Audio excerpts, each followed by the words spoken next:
it's time for me to invite a friend of ours who we know very well. And he's a former schoolmate of mine. Those who went to Kitwe Boys, you know, the school where you go in a boy, you come out a man. That's the school he went to.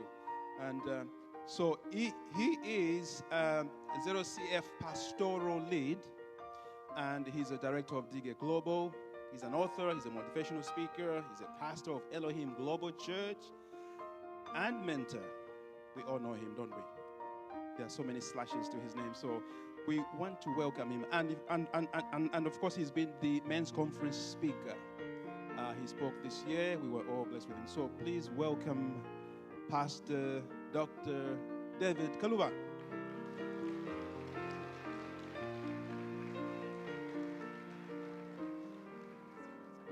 I believe with all my heart that we are blessed to be a blessing to somebody else.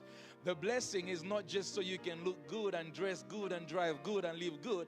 The blessing on your life is so that you can affect others around you. And this is what I love about the blessing, because you get the privilege to live in the overflow. I love it.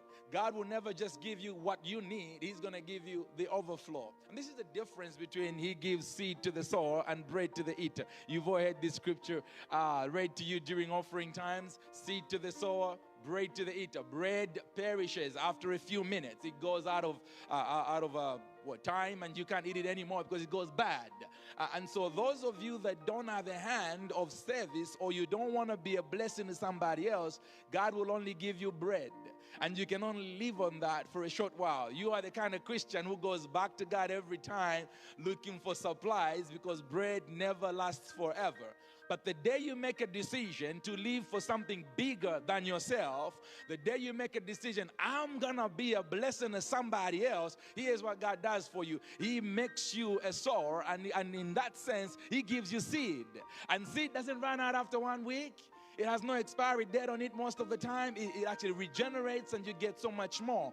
And so if you develop an attitude of somebody who's going to live for something bigger, somebody who's going to do something for somebody else other than just yourself, God will begin to open up doors of opportunity that you can only dream about.